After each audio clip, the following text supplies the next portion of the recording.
Bonjour à toutes et à tous et bienvenue dans Fleurs d'avocat, le podcast où je vais à la rencontre des avocats bien dans leur robe. En mai 2015, alors que j'étais stagiaire dans un cabinet d'avocats, j'ai assisté à une conférence sur le sujet femmes et droits dans laquelle est intervenu mon invité d'aujourd'hui, maître Paul Lignières.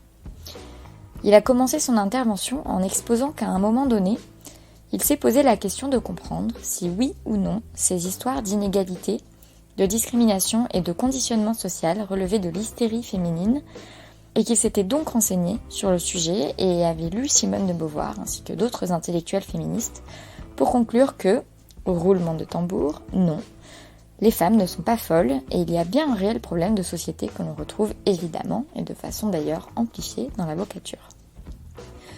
Alors on pourrait penser, ironiquement, merci, maître, nous n'avions pas besoin de la validation d'un homme blanc d'âge mûr pour savoir que le féminisme ne relève pas de l'hystérie.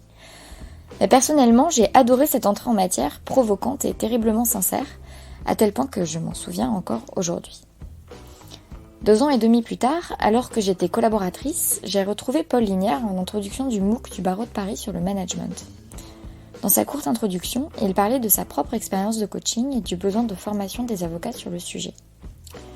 Puis j'ai eu l'idée du podcast, ses interventions sont revenues à mon esprit et j'ai espéré qu'il viendrait témoigner sur Fleurs d'avocat.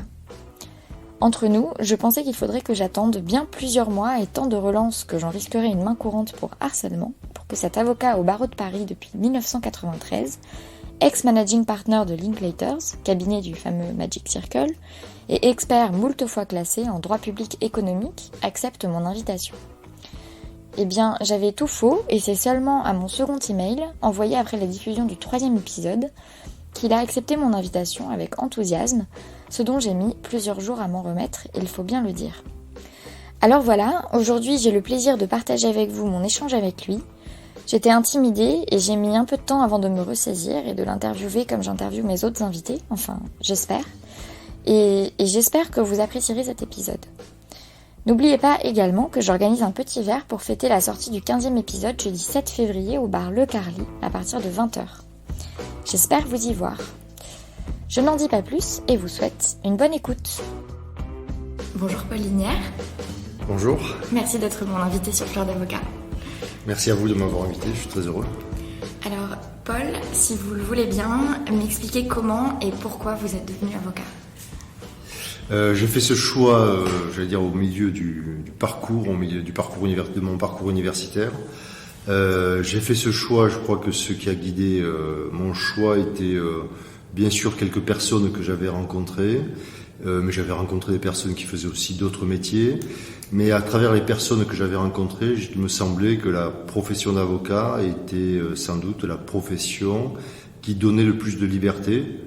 La liberté de comprendre déjà le droit et de l'appliquer, donc être capable d'utiliser le droit, c'est la liberté de comprendre la société, la liberté de se défendre, la liberté de défendre les autres, aussi une liberté économique, puisque c'est une profession aussi qui permet de fixer soi-même ses revenus en fonction de la quantité, de la qualité de travail que l'on souhaite délivrer. Donc liberté intellectuelle, liberté sociale et liberté économique, c'est sûrement ce thème-là qui m'a fait choisir cette profession. Et vous dites que vous avez choisi cette profession en milieu d'études universitaires, vous aviez commencé par quoi ? J'ai commencé mes études universitaires par l'Institut d'études politiques de Toulouse. À cette époque, les Sciences Po duraient 3 ans. Et ensuite, j'ai basculé en droit. Et c'est là, au moment où j'ai basculé en droit, donc après ces 3 ans d'études générales, de humanities, comme disaient les anglo-saxons, où on touche à la fois à l'histoire, à l'économie et au droit public essentiellement. Mais à travers ces études un peu larges, ces études humanities, après j'ai pu basculer au bout de 3 ans, 4 ans, et j'ai dû me déterminer donc au milieu de mes études, puisque mes études ont duré un peu plus de 8 ans, puisque j'ai terminé après par une thèse. Et ces rencontres donc, auxquelles vous avez fait référence, c'était des avocats ou rien à voir ? C'était des avocats, oui. J'avais des avocats, en tout cas un avocat dans ma famille de qui j'étais relativement proche. Et puis durant mes études à Sciences Politiques à Toulouse, et puis naturellement en faculté de droit, là on rencontre aussi des enseignants qui sont avocats. On rencontre d'anciens étudiants qui sont devenus avocats, et c'est Voilà, c'est le fait de croiser des personnalités, de voir des personnalités aussi dans les médias, qui inspirent et où on se dit tiens, il parle librement, il détermine lui-même ses horaires, il a l'impression de faire quelque chose qui lui plaît, il a l'impression de ne pas avoir de chef au-dessus de lui. Donc tout ça fait que à travers ces rencontres, on s'oriente petit à petit, on s'ajuste petit à petit, et puis on s'aperçoit que c'est la profession qui fait pour soi. Et donc à quel moment est-ce que vous l'avez embrassé, cette profession ? Donc c'était au début des années 90, donc assez traditionnellement j'ai fait à la suite de l'Institut d'études politiques, je suis allé étudier dans un magistère. Les magistères, ça existe encore, je crois, ça avait été créé par Chevènement, et c'était Chevènement disait que c'était des îlots d'excellence au moment où l'université allait mal dans fin des années 80. Donc les magistères étaient un peu des expériences pilotes. Et donc après 4 ans 3 ou 4 ans dans le magistère et la rédaction d'une thèse, j'ai passé l'école du barreau et j'ai terminé ma thèse à l'école du barreau la même année. Donc j'ai mené la dernière année, j'ai terminé ma thèse et j'ai étudié à l'école des avocats de Montpellier. Et j'ai prêté serment en fin d'année à Montpellier, c'était au mois de novembre ou décembre, au tribunal de Montpellier. Pourquoi avoir fait une thèse ? J'ai fait une thèse parce que là encore je me posais la question de savoir si j'allais embrasser une carrière universitaire, donc je voulais me maintenir cette possibilité. J'ai toujours eu un goût prononcé pour les études, et je l'ai gardé d'ailleurs. Et donc pour moi, ne pas faire une thèse, j'aurais eu un sentiment d'inachevé de mes années à l'université. D'autant que les conditions dans lesquelles j'ai fait la thèse étaient absolument extraordinaires, puisque j'étais dans l'ancienne université de Montpellier du XIIe siècle, dans le centre de Montpellier. Il y avait une bibliothèque qui était là depuis des siècles, et j'avais le plaisir d'avoir accès librement aux rayons de la bibliothèque. Donc j'ai passé quasiment un an complet dans cette bibliothèque sans fenêtre, à compulser directement les livres. Et donc oui, j'ai eu ce sentiment de vouloir aller jusqu'au bout du parcours universitaire, puisque le doctorat est le plus haut degré universitaire, et je voulais profiter autant que je pouvais de mes années à l'université. Puis la thèse m'a permis aussi quelque part de me donner de la confiance en moi, puisque la thèse pour moi c'était aussi une façon d'approfondir et de devenir par définition le meilleur spécialiste mondial du sujet, puisqu'on est le seul à étudier par définition son sujet. Et donc quelque part ça permet d'acquérir une certaine confiance en soi, d'autant que le sujet que j'avais choisi était un sujet suffisamment large et suffisamment précis pour correspondre à mes goûts, je dirais politiques, à mes goûts techniques, et également à mes goûts professionnels, puisque c'est un sujet sur lequel je continue à travailler et qui a été un peu le fil d'Ariane de mon parcours. C'était quel sujet ? Le sujet, c'était sur les garanties d'emprunt données par les personnes publiques. Donc c'est un peu du jargon peut-être, mais en tout cas ça concerne tout simplement les hypothèses dans lesquelles les personnes publiques, l'État et les collectivités locales se portent caution pour une entreprise lorsque celle-ci contracte un emprunt. Donc c'est la même hypothèse, le même cas que quand des parents se portent caution pour un étudiant lorsque celui-ci prend à bail un logement. Donc c'est une technique de droit privé, la garantie, la caution, qui est utilisée par des personnes publiques, et donc on est à cheval entre le droit public et le droit privé. L'État, les collectivités locales se portent caution pour des questions de politique économique, donc on est bien à cheval entre l'État et les entreprises, ce qui a été continué dans toute ma carrière. Ce thème a été celui que j'ai développé durant toute ma carrière par la suite. Et comment se passent vos débuts en tant qu'avocat ? En tant qu'avocat au début, quand j'ai quitté l'université était globalement en France, était sans doute dans sa période la plus difficile. Il y avait une véritable crise universitaire, c'était au début des années 90. Et je serais sans doute resté à l'université si il n'y avait pas eu cette crise, et je ne voyais pas la fin du tunnel, donc je ne pouvais pas m'imaginer passer potentiellement toute ma vie dans l'université, dans l'état où elle était à l'époque. C'était avant que les universités s'ouvrent aux entreprises, c'était avant que les universités s'ouvrent à l'international, et donc on se sentait un peu enfermé dans un cul-de-sac à l'université. Donc partir de l'université, immédiatement, ça m'a fait découvrir le monde économique, où j'ai trouvé des relations plus directes et finalement, objectivement, je peux le dire maintenant, mais plus saine que les relations qu'il y avait à l'université, compte tenu de la crise qu'elle traversait. Naturellement, c'est pas que les personnes sont mauvaises, mais vous mettez des personnes dans une institution en crise, et les personnes forcément ont des réactions qui ne sont pas toujours les plus vertueuses, des réactions de protection, des réactions de défense de rente de situation, des réactions de copinage aussi. Et donc finalement, le monde économique, le monde des cabinets m'a montré un monde beaucoup plus rationnel, beaucoup plus professionnel.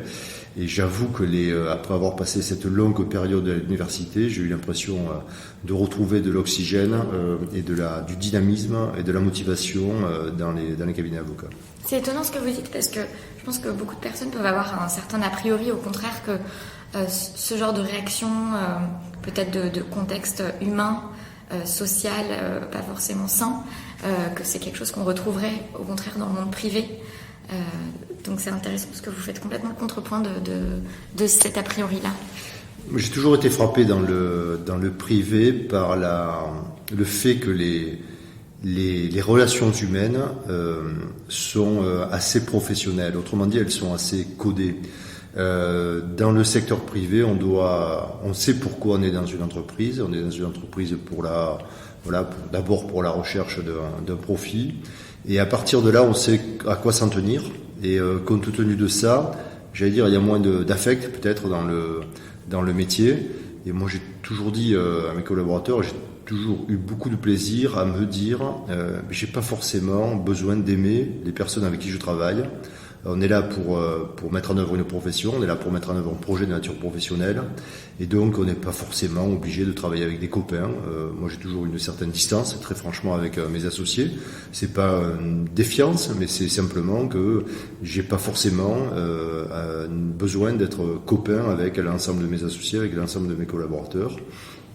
Il se trouve que les relations professionnelles font qu'on passe suffisamment d'heures ensemble sans avoir besoin en plus d'y mettre de l'affect. Donc je suis assez partisan, je sais que c'est assez peu démagogique et ça fait un peu froid de dire ça, mais je suis assez partisan d'enlever beaucoup d'affect dans le métier. Je crois que très souvent, et je le dis très sincèrement, je trouve que le métier d'avocat souffre, et les cabinets d'avocats souffrent de trop d'affect. On entend toujours dire qu'il faut travailler avec des amis, bien s'entendre avec les personnes, etc. Et ça, c'est la meilleure façon de provoquer des drames, de provoquer des divorces professionnels qui se passent tout le temps mal. Et donc, à partir du moment où on sait à quoi s'en tenir, à partir du moment où le deal, à partir du moment où le contrat est clair avec ses associés, avec ses collaborateurs, la séparation se fait sans drame. Et moi, j'ai jamais eu de séparation. Et naturellement, en plus de 25 ans de carrière, j'ai eu beaucoup de séparations avec des associés, avec des collaborateurs. Mais il n'y a jamais eu de drame, sauf quelques accidents de parcours, hélas inévitables. Et ça, cette finalement simplicité dans cette vision humaine des rapports humains dans la profession, c'est quelque chose que vous avez réussi à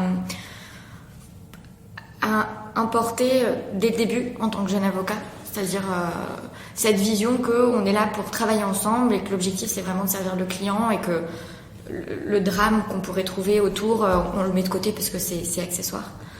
Enfin, c'est accessoire, oui, c'est inutile. J'ai toujours veillé à distinguer la vie personnelle de la vie professionnelle, en tout cas sur le terrain de l'affect et des sentiments.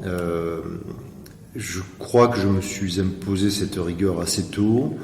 C'est une rigueur que je m'étais aussi imposée à l'université. Et je l'ai imposée, oui, dans toutes les organisations dans lesquelles j'ai travaillé par la suite, que ce soit dans mon premier employeur, qui était un grand cabinet qui s'appelait PricewaterhouseCoopers, qui était un cabinet d'audit, vous le savez, qui avait développé une branche, qui existe toujours d'ailleurs, une branche de cabinet avocat.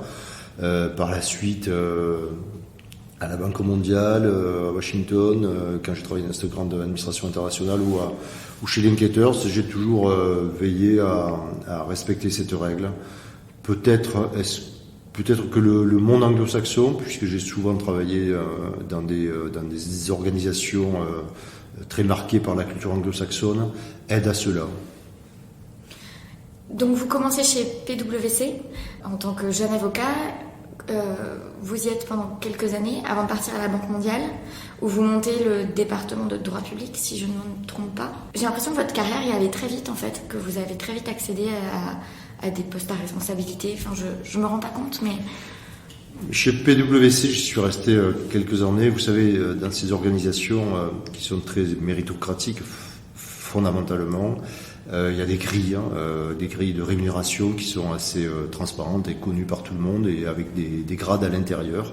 Donc ça peut paraître un peu militaire, mais ça a l'immense vertu d'être très méritocratique puisqu'on sait exactement où on se situe dans la hiérarchie. Il n'y a pas de copinage ou assez peu de copinage en tout cas, et on peut déterminer l'avenir professionnel assez facilement et sa durée de vie professionnelle et son avenir professionnel, on peut le savoir de façon assez transparente et assez rapide. Et c'est vrai que dans cette organisation, j'avais eu le plaisir de réussir à sauter des étapes à plusieurs reprises, puisque plusieurs fois j'avais été celui qui avait le nombre d'heures facturées le plus élevé du cabinet, et donc ça m'avait valu de sauter des étapes. C'est vrai que j'avais un appétit très très fort à l'époque. J'ai toujours, mais à l'époque c'était assez frappant. Sans doute le syndrome du provincial qui arrive à Paris et qui a besoin de faire ses preuves, qui a besoin aussi de se donner de la confiance. Et je me souviens par exemple, et ça me fait rire à chaque fois que j'y pense, je me levais tellement tôt le matin, j'étais tellement anxieux, je me levais tellement tôt le matin que à plusieurs fois, je me suis levé avant que le métro ouvre. Alors je ne sais plus à quelle heure ouvre le métro, ça doit être à 5 heures du matin, voilà. Et donc j'avais fini par aller à mon travail à pied. J'habitais dans le 16e arrondissement et je travaillais dans le 17e. J'avais fini par aller à mon travail à pied parce que le métro plusieurs fois n'avait pas encore ouvert. Donc je m'étais retrouvé devant les grilles fermées du métro le matin en me levant. Voilà, donc c'est vrai que j'avais assez de dynamisme. Et quand je suis allé à la Banque mondiale, de la même façon, là le rythme est naturellement différent puisqu'il s'agit d'une organisation publique internationale, donc le rythme est très différent puisque les personnes sont là pour des carrières très très longues. Mais là encore, il est vrai que j'ai une carrière un peu accélérée à la Banque mondiale et depuis que j'ai rejoint Linklaters, les choses sont allées assez vite également. Mais vous dites, voilà, vous aviez beaucoup d'heures facturables, vous faisiez beaucoup d'heures maintenant. Avec le recul, quel est votre rapport à... Parce que... Et en même temps, vous parlez de méritocratie. Est-ce que la méritocratie, c'est juste une question de nombre d'heures, finalement ? Je crois que dans les cabinets avocats, non, ce n'est pas qu'une question d'heures. Enfin, c'est une question d'heures de travail. Moi, je suis convaincu que la profession d'avocat est une profession qui nécessite, et sûrement la profession qui nécessite le plus d'heures de travail.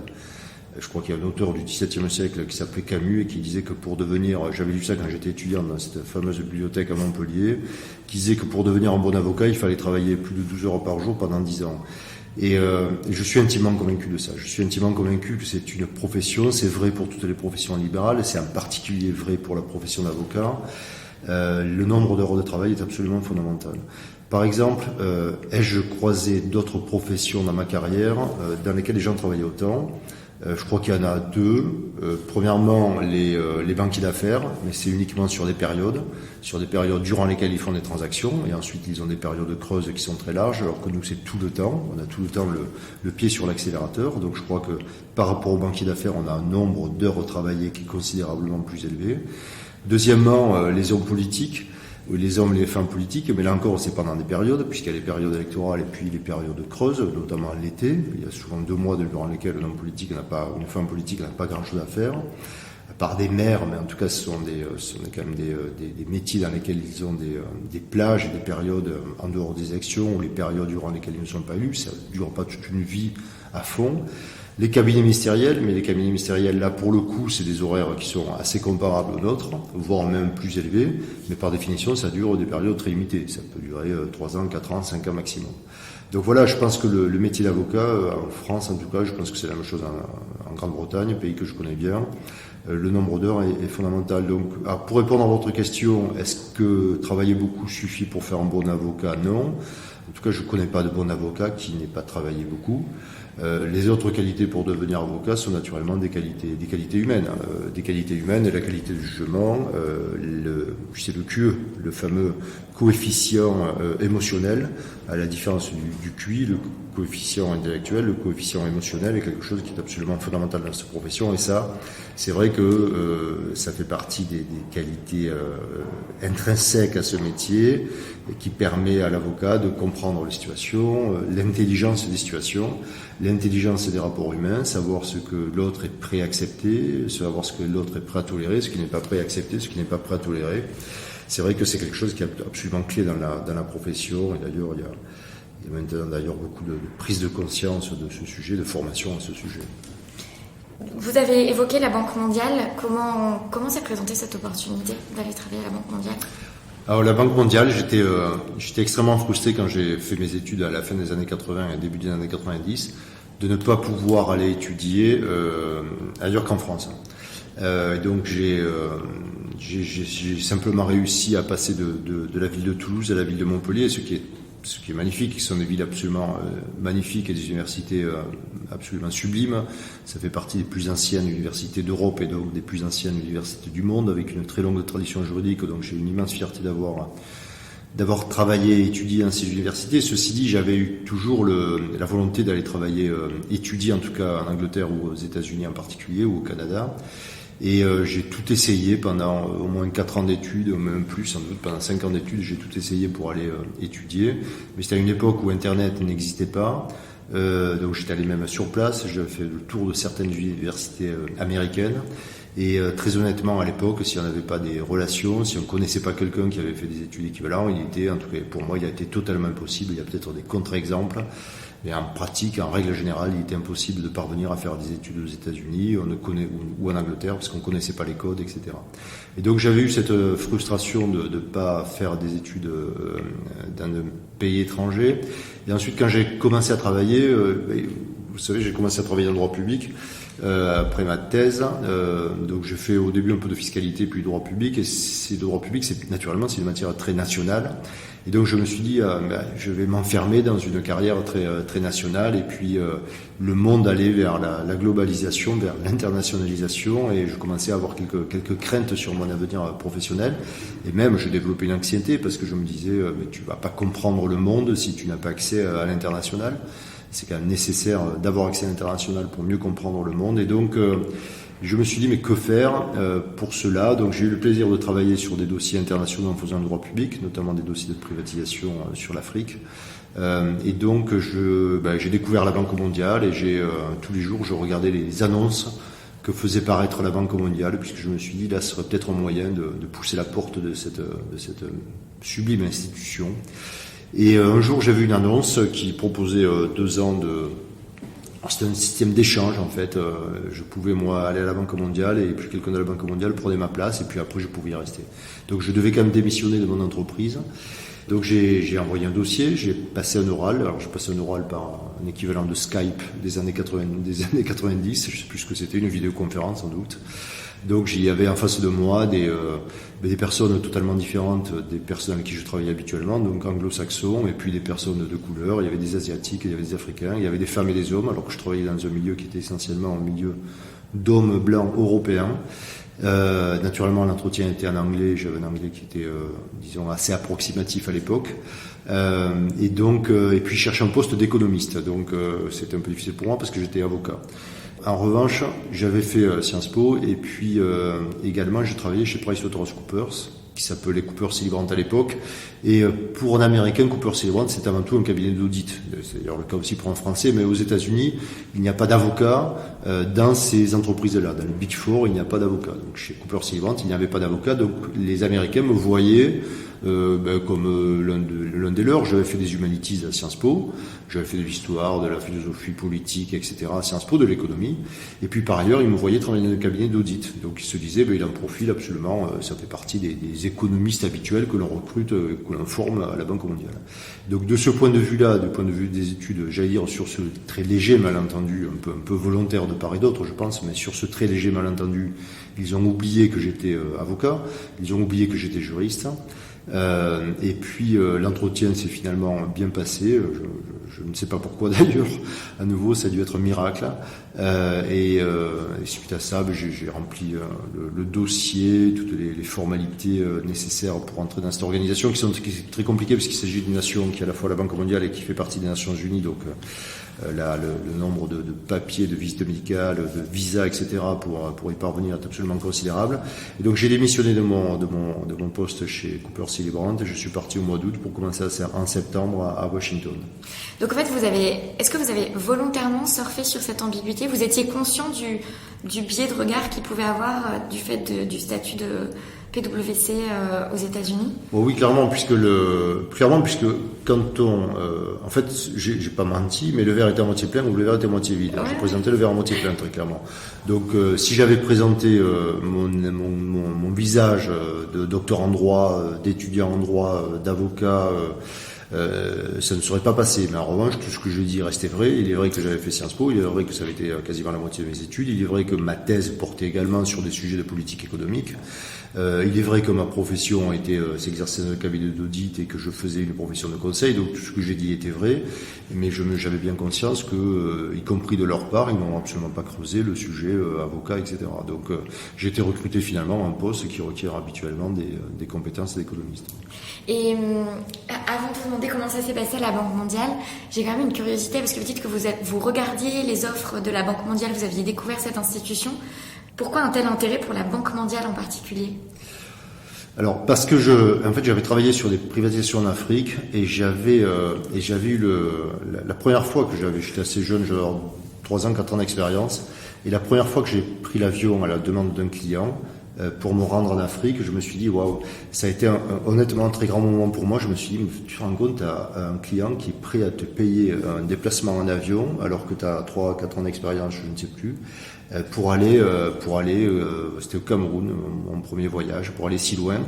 Et donc tu vas passer une nuit dans un avion à la demande d'un client, et j'avais trouvé ça très très prestigieux, j'étais très content.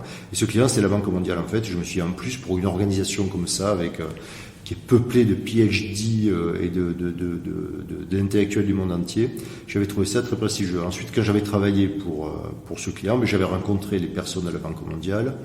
Et il est vrai que j'avais trouvé leurs activités intéressantes. C'était à la frontière entre la politique et l'économie, puisque finalement leur métier c'est de rencontrer les ministres des Finances et les ministres de l'économie et des Finances, et puis pour mettre en œuvre, les assister à mettre en œuvre des politiques économiques. Et donc cette frontière entre l'État et le monde économique, le fait que c'était une organisation internationale, c'est quand même une organisation qui est très prestigieuse. Quelque part, ça a le prestige des Nations Unies, mais les Nations Unies peuvent avoir une image un peu comme l'UNESCO, parfois un peu bureaucratique, alors que la Banque mondiale, c'est quand même une banque, donc vous avez des personnes qui sont beaucoup plus dynamiques à l'intérieur, des profils de carrière beaucoup plus dynamiques d'ailleurs. Et donc la conjonction des deux me plaisait beaucoup. Et puis un dernier élément, il se trouve que à l'époque où je voulais faire des études aux États-Unis, j'étais allé à Washington et j'avais vécu entre guillemets 3 semaines à Washington. J'avais échangé mon appartement à Montpellier contre un appartement à Arlington, dans la banlieue de Washington, où j'étais resté 3 semaines à Washington, et j'avais beaucoup aimé cette ville, qui est une ville, vous savez, très monumentale, etc., qui impressionne beaucoup, en tout cas qui m'avait beaucoup impressionné. Il y avait un ordre et une propreté, un ordre qu'on ne trouvait pas dans la ville que j'habitais à l'époque, qui était Montpellier, dans le centre de Montpellier, qui est très exactement l'inverse, qui a tout le charme des villes méditerranéennes, mais également les inconvénients des villes méditerranéennes. Et c'est vrai qu'à Washington, vous savez, il y a le tombeau de Kennedy, il y a ce mall, il y a où a parlé Martin Luther King, Lincoln, etc. C'est très très impressionnant. Donc le fait que cette institution soit là, je l'avais vu quand j'étais allé aux États-Unis. Je me suis dit, tiens, ces gens-là ont la chance de travailler dans cette ville. Et je me suis dit, moi en tant que publiciste, c'est peut-être la seule chance que j'ai de me tourner vers l'international. Voilà pourquoi la Banque mondiale. Et comment se passent ces 2 années à la Banque mondiale? Alors ça a été 2 années qui ont été très riches pour moi, qui ont été extrêmement difficiles. Je crois que j'ai toujours été professionnellement dans des situations très tendues et difficiles. Je l'ai choisi, hein. Mais là c'était extrêmement difficile puisque je changeais de continent, je changeais de langue de travail avec une langue que je ne maîtrisais absolument pas, donc c'est un peu au bluff au début. Je changeais de métier puisque je devenais économiste, je changeais de secteur puisque j'étais dans le secteur privé, je passais dans le secteur public.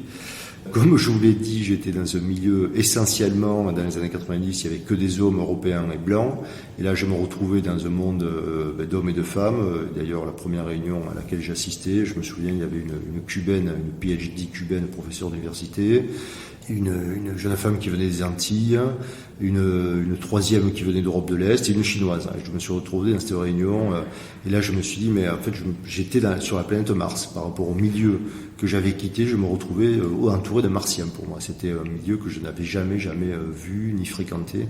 C'était très très impressionnant. Donc effectivement la Banque mondiale ça a été très riche pour la rencontre de ce milieu-là et puis c'est une institution qui est quand même très américaine. Je vous rappelle que c'est à 100 mètres de la Maison Blanche, que le président est traditionnellement américain. Vous avez sans doute vu dans la presse récemment que le président de la Banque mondiale a démissionné, que parmi les noms qui sont proposés, il y a la fille de Donald Trump. Donc vous voyez on voit bien que c'est une institution quand même très américaine. Le premier actionnaire est américain, donc tout ça, la proximité géographique, le fait que le président et le management soient américains, ou en tout cas sont tous des personnes qui ont fait des études aux États-Unis. Puis le fait que les États-Unis soient le premier actionnaire, c'est quand même une boîte très très américaine. Donc effectivement le choc culturel a été très très très fort. Et puis bon, après petit à petit j'ai retrouvé mes marques, j'ai énormément travaillé. J'ai dû travailler 2 fois plus que ce qu'il fallait au début. J'avais un bureau qui était un bureau sans fenêtre. Vous savez, ce sont ces grands immeubles américains là, à Washington où vous avez des bureaux sans fenêtre, donc vous vous retrouvez dans quasiment un petit placard. Donc tout ça était, et puis on travaille très seul dans ces grandes organisations internationales, on travaille quand même très seul, on travaille assez peu en équipe, donc on est enfermé dans son bureau toute la journée. On peut juste demander des conseils comme ça à ses voisins de bureau, mais il ne faut pas abuser non plus. Oui, le choc a été très fort, honnêtement. On se retrouve complètement au fond du trou, et puis petit à petit on remonte, on se dit tiens, ça je sais faire, ça je comprends, donc on s'accroche à ce que l'on connaît. On retrouve ses repères petit à petit, et puis en travaillant beaucoup, en ne perdant pas confiance, on parvient petit à petit à sortir un peu la tête de l'eau et à commencer un jour à prendre la parole dans une réunion, à envoyer un mail à certaines personnes, à exister petit à petit comme ça, et puis à délivrer les rapports que l'on vous demande de rédiger. Ça prend du temps, et puis après il y a une phase de voyage.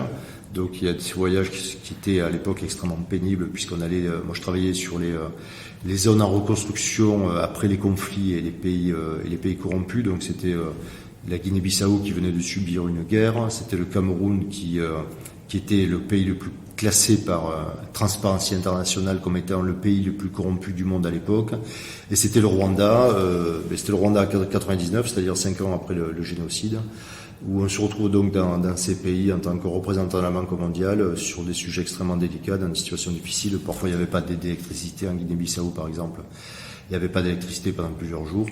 Donc on se retrouve vraiment dans des conditions extrêmement difficiles et pour des périodes très longues, puisqu'on partait en voyage, on allait au moins dans 2 pays, donc on partait au moins 3 semaines. Et vous partiez seul ou en équipe? On partait à 2, mais une fois je suis parti en Guinée-Bissau avec une chinoise qui était détachée du gouvernement chinois, donc qui était communiste bien sûr, et qui faisait des privatisations en Guinée-Bissau. Elle parlait mal anglais au point qu'on se comprenait pratiquement pas. Donc je crois qu'il aurait été plus simple de partir seul. Et comment vous avez vécu justement ces déplacements dans des pays très très difficiles? Écoutez, je cacherai pas que c'est extrêmement difficile, puisque les conditions dans lesquelles on voyageait étaient bien sûr on était dans des hôtels de luxe et on voyageait sans doute en classe affaires ou en première en avion, mais les rencontres avec les ministres des Finances qui parfois étaient des personnages très corrompus, et on le savait, donc c'est des problèmes, je vais dire pas. Bon, il y a bien sûr un aspect physique puisqu'il y avait les pannes d'électricité, etc. Mais par rapport aux populations locales, effectivement, on était dans des conditions merveilleuses, donc on se plaignait pas de ça, mais c'était plus les problématiques et les problèmes d'être capable de discuter avec des personnes dont on savait qu'ils étaient corrompus, dont on savait que peut-être certains avaient été chefs de guerre, etc. Et puis ce qu'on voyait sur place, on voyait des scènes assez terribles, des scènes humaines assez terribles d'enfants qui avaient faim, d'enfants malades, etc. Donc moi, j'ai jamais été en relation avec des personnes en situation de handicap, comme certaines écoles proposent ça. J'avais jamais été en voyage dans des pays très pauvres, et donc pour moi, c'est vrai que je suis très très sensible. C'est une des raisons pour lesquelles aussi j'ai fait ce métier, parce que c'est un métier qui me tient quand même. Le métier des affaires tient assez éloigné aussi de souffrance humaine directe, que j'ai du mal personnellement à supporter. Voilà, le dernier métier que j'aurais fait, c'est sûrement le métier d'urgentiste d'urgentiste ou de juge. Hein. Et donc, ça a été extrêmement difficile. Je ne cacherai pas que ça a été extrêmement difficile et ça fait aussi partie c'est pas la seule raison, mais c'est en tout cas l'une des raisons pour lesquelles je n'y suis pas resté. Ouais. Et donc ces 2 ans passent, vous voyagez, vous apprenez l'anglais, vous faites des rencontres et vous rencontrez et vous êtes aussi en contact avec une autre manière de travailler, plus de diversité, plus de... Je déteste ce mot diversité, mais bon, bref, disons-le, plus de diversité. Vous rentrez, comment ça se passe, comment votre retour se passe-t-il et comment est-ce que vous utilisez toute cette richesse que vous ramenez avec vous de vos voyages et de cette expérience? Alors, le retour a été difficile. Vous savez, dans les mémoires de Jean Monnet, il écrit « Pour moi, rien n'a jamais été facile ». Et c'est vrai que cette phrase, je l'ai un peu ressentie dans toute ma vie professionnelle. Donc, le retour a été extrêmement difficile, puisque j'avais 34 ans. Et donc, quand on quitte la profession d'avocat et qu'on revient à Paris comme avocat à l'âge de 34 ans, c'est un choc absolument immense. Donc là, tout est choquant. Ce qui est choquant, c'est l'école. J'avais une fille qui avait 7 ans, un fils qui était plus jeune.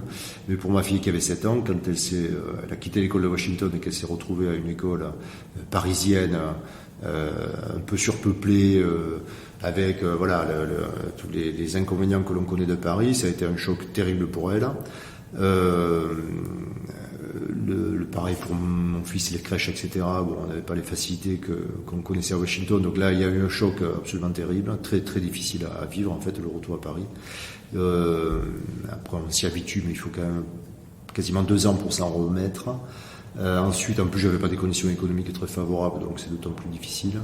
Ensuite, au niveau professionnel, naturellement, moi j'avais une promesse que mon cabinet me réembauche après les 2 ans, si je prolongeais pas la Banque mondiale.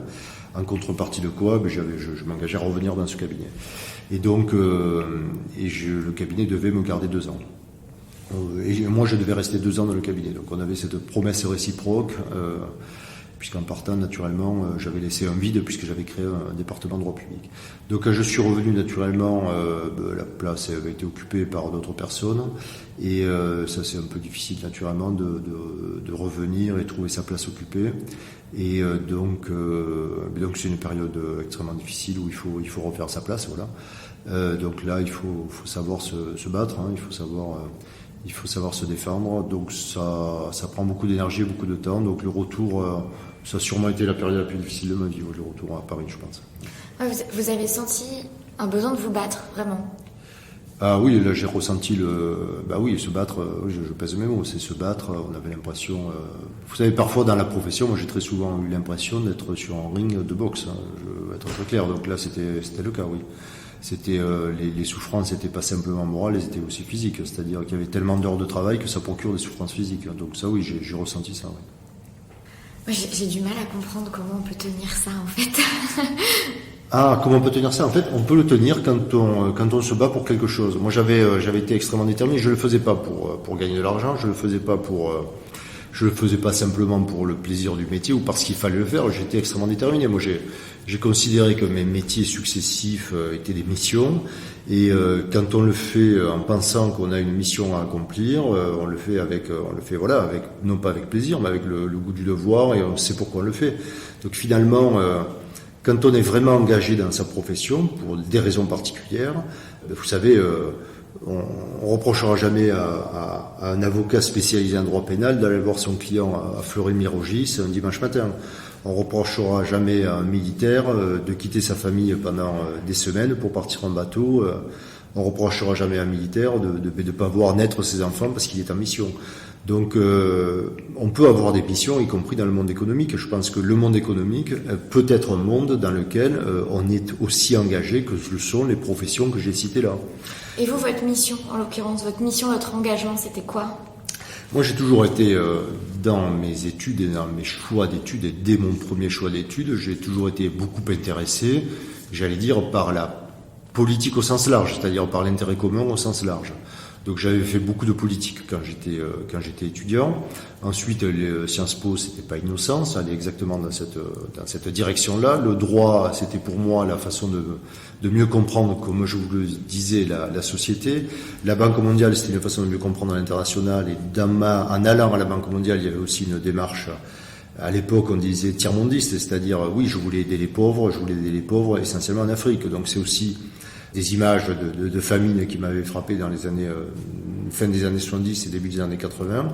Des images très fortes qui m'avaient frappé. Je me suis dit, à un moment donné de ma vie, je voulais faire quelque chose pour comprendre ce monde-là et voir si je pouvais l'aider. Donc mon engagement à la Banque mondiale a été d'abord guidé par cette volonté d'aider, de voir comment je pouvais aider. C'est moins prétentieux que d'aider, voir comment je peux aider les pauvres en Afrique. C'était très clair cet engagement, il était extrêmement déterminé dans ce sens-là. J'ai quitté la Banque mondiale exactement pour la même raison, parce que je ne pensais pas qu'en étant fonctionnaire international, j'optimisais mes compétences, in fine, pour le service de la cause que je m'étais fixé. Et donc, en redevenant avocat d'affaires à Paris, j'avais l'impression, et j'ai fait le choix déterminé et conscient, que j'étais beaucoup plus utile comme avocat d'affaires à Paris pour aider cette cause-là que fonctionnaire international à la Banque mondiale. Attention, je ne dis pas que tous les avocats de Paris sont dans cette situation et que le barreau de Paris est plus utile que la Banque mondiale pour aider l'Afrique. Ce que je dis, c'est que personnellement, compte tenu de mes charismes, comme on dit, de mes talents particuliers, j'étais plus à l'aise dans cette profession pour servir cette cause que dans l'autre profession. Je vous l'ai dit, j'aurais pas pu être urgentiste, j'aurais pas pu être magistrat, il y a un certain nombre de métiers que je n'aurais pas pu faire.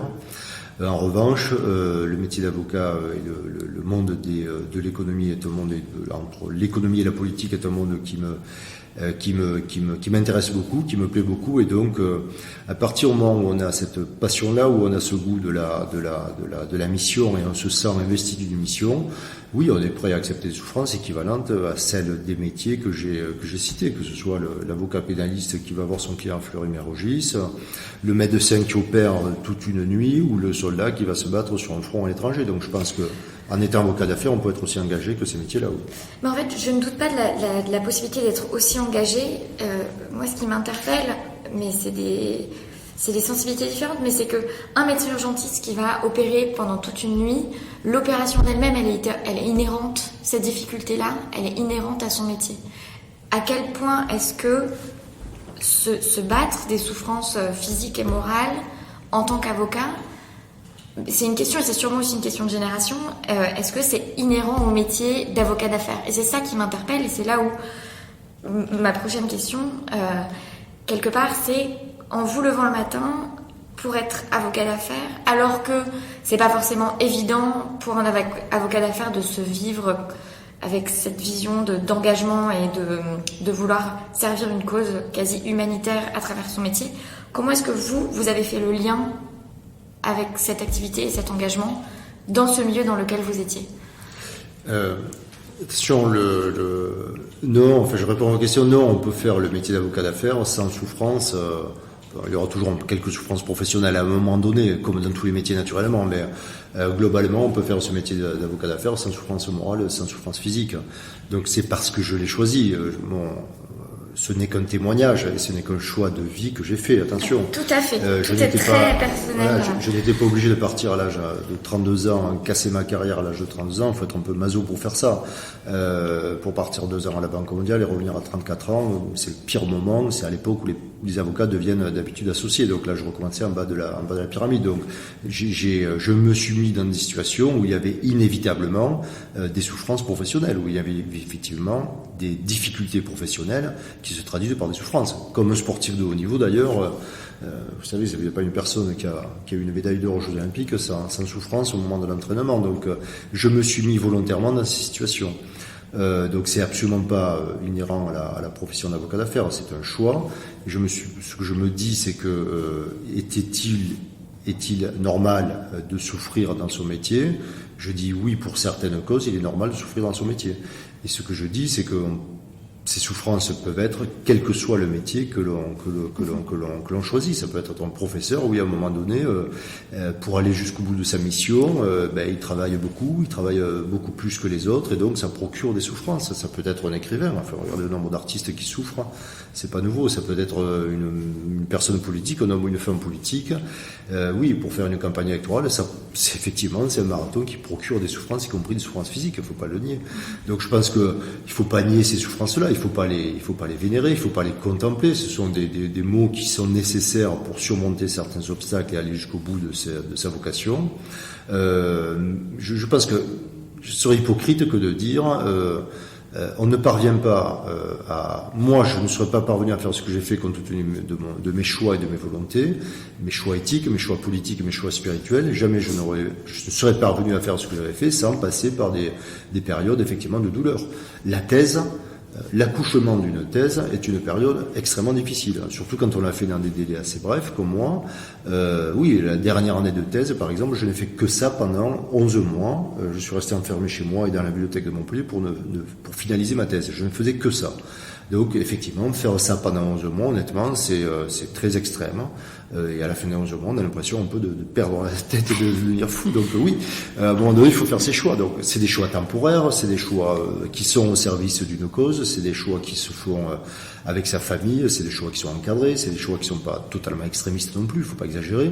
Mais je pense qu'il faut pas nier qu'à un moment donné, il faut passer par des périodes de difficultés, de challenge pour, si on veut à nouveau sortir de sa condition naturelle, ce qui était mon cas. Voilà, je n'aurais pas souhaité rester là où je suis né, clairement. Et comment votre engagement est très présent en fait dans votre approche du métier? Comment est-ce que vous avez fait le lien après entre avocat d'affaires dans un cabinet anglo-saxon en plus et votre engagement plus humanitaire, ces causes qui vous tenaient à cœur, qui sont vraiment à l'origine du choix de la profession, des prises de risques que vous avez effectuées?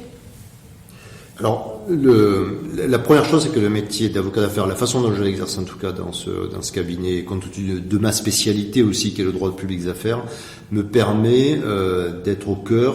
Vous savez, notre président parle de la grammaire des affaires. Il dit que chez Rothschild, il a appris la grammaire des affaires.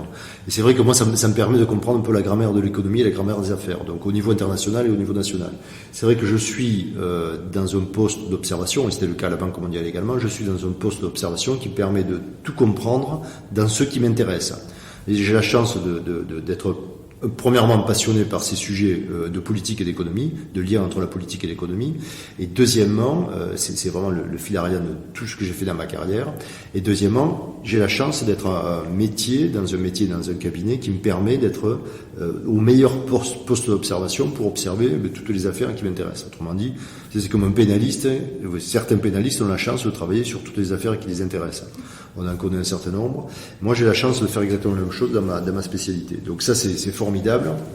Donc il y a cet aspect observation, il y a cet aspect aussi conseil et intervention. C'est-à-dire que non seulement je le vois, mais en plus, j'ai ma carte à jouer, j'ai mon conseil à donner, je peux influencer. Alors j'influence naturellement comme peut le faire une personne. Je suis pas à la tête d'une organisation qui peut influencer le monde directement, mais le monde, je l'impacte directement, à mon avis personnellement, plus comme avocat d'affaires à Paris à nouveau que comme fonctionnaire international à la Banque mondiale. Compte tenu aussi de ma personnalité, je pense que j'influence plus le monde en étant avocat d'affaires qu'en faisant de la politique. C'est une question que je me suis posée pendant longtemps. Devrais-je m'engager en politique? Quand j'étais étudiant, j'étais très proche de Michel Rocard, de Manuel Valls et de tous les jeunes rocardiens. Donc je travaillais avec Benoît Hamon, avec Olivier Faure, avec le ministre de l'Intérieur actuel, Christophe Castaner. C'était des amis très très proches. On était leader du groupe des jeunes rocardiens, donc on faisait partie du bureau national.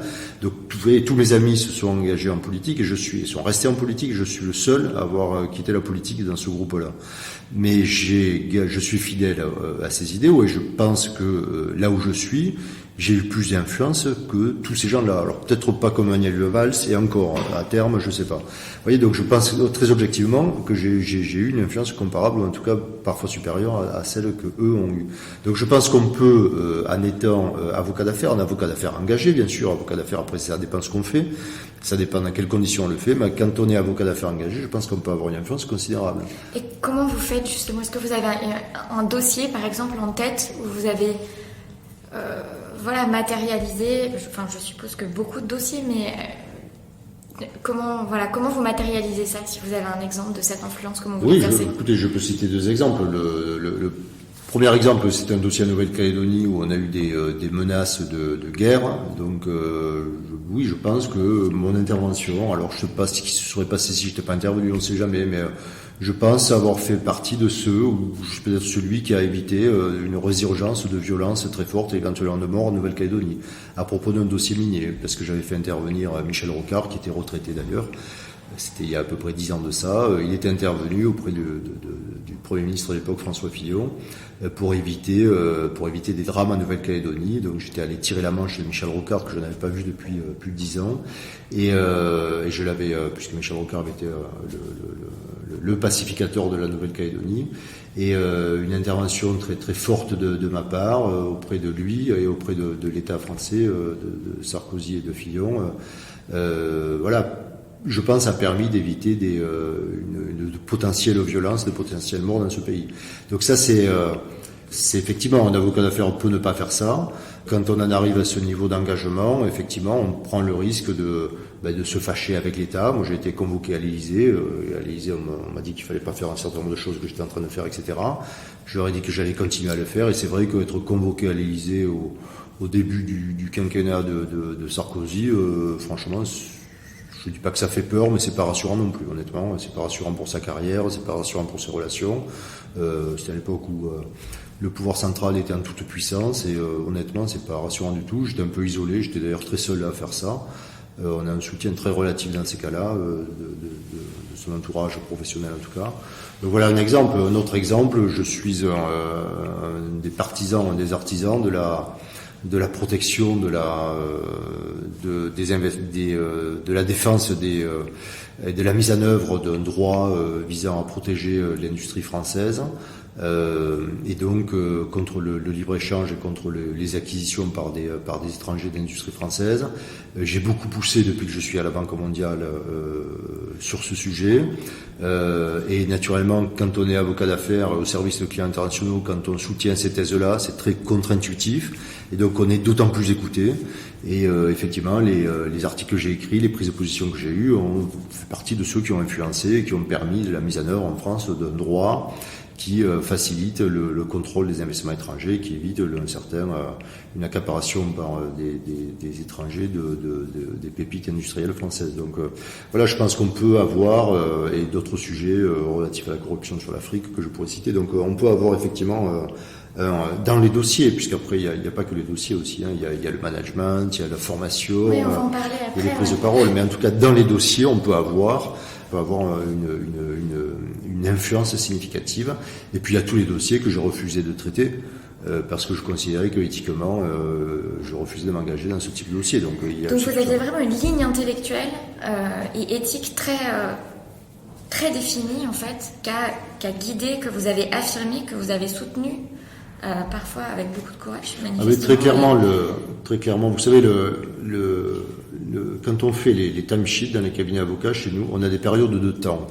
Est-ce qu'on rentre 1 heure sur nos timesheets? Nous, c'est 6 minutes. Donc, en fait, l'unité de temps que l'on facture, c'est par 6 minutes dans notre cabinet. Et donc, moi, je me suis promis, et je me suis fait cette promesse, je me souviens très bien, je l'ai d'ailleurs écrite en l'an 2000 à la Banque mondiale, de ne pas gaspiller 6 minutes de mon temps à autre chose que aux objectifs que je m'étais fixés. Donc, il est très clair que j'ai toujours refusé de faire un certain nombre de choses qui ne correspondaient pas à ces objectifs.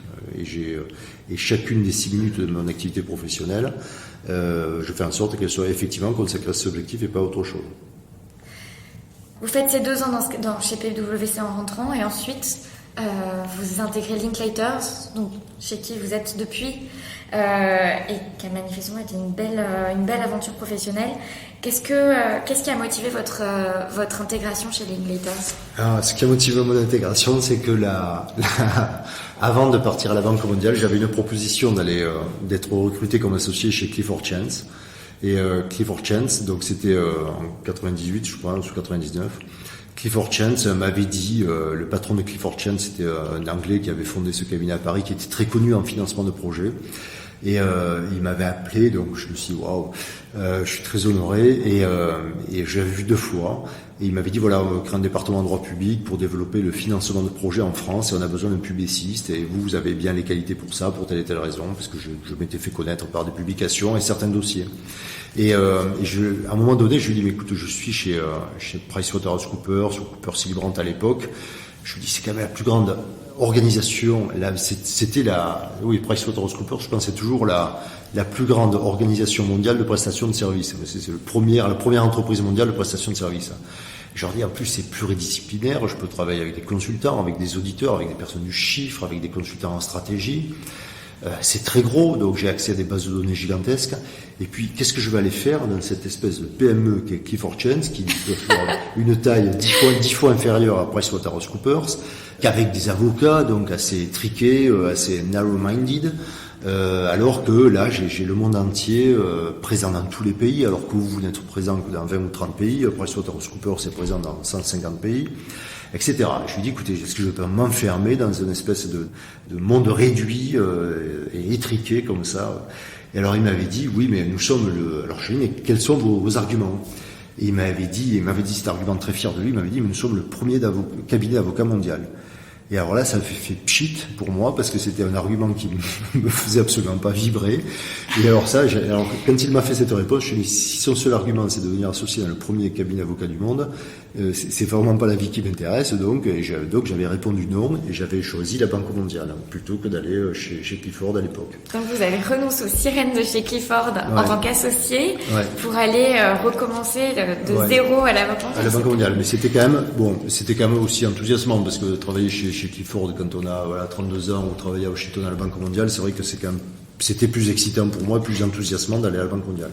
Et après, donc, 4 ans après, 4 ou 5 ans après, quand j'étais appelé par Linklaters, il y a eu 2 choses qui s'étaient passées entre temps. La première, c'est que il y a eu des grandes questions de conflit d'intérêts dans les Big Four, puisque la profession du droit avait été sinistrée il y avait Sarbanes-Oxley, ça avait été un cas américain qui avait provoqué une réforme de la gouvernance des Big Four, où les avocats ne pouvaient plus travailler sur les clients de l'audit. Donc, grosso modo, les avocats perdaient la moitié de leur clientèle. Donc, c'est une période de crise très forte au sein des Big Four, de restructuration, etc. Donc, je revenais de la Banque mondiale, à milieu de carrière, donc j'étais vraiment au cours de la vague, et en plus, je me retrouvais dans une organisation qui, entre-temps, avait fusionné avec Pricewaterhouse, qui avait fusionné avec Coopers, et en plus, qui était en crise compte tenu de ces sujets réglementaires. Donc bon, j'étais dans une ambiance très très sinistrée, première chose. Et deuxième chose, c'est vrai que Linklaters n'a pas utilisé les mots qu'avait utilisé Clifford Chance, puisque mon agent recruteur, qui est toujours mon associé chez Linklaters, m'avait dit, ben non, mais écoute, pour travailler quand même sur des dossiers de financement de projet, regarde à la Banque mondiale, c'est Linklaters qui avait conseillé sur le pipeline Tchad Cameroun, c'est David Weber qui est mon associé, donc tu auras la chance de travailler avec David Weber, donc c'est un peu en continuation avec ce que tu faisais. Et c'est vrai que là, le discours m'avait beaucoup plus enthousiasmé, parce que il m'avait pas dit tu seras dans le premier cabinet avocat au monde, mais il m'avait dit quelque part, mais tu seras dans un peu le cœur du moteur de ces projets, tu vas voir vraiment comment ça marche de l'intérieur.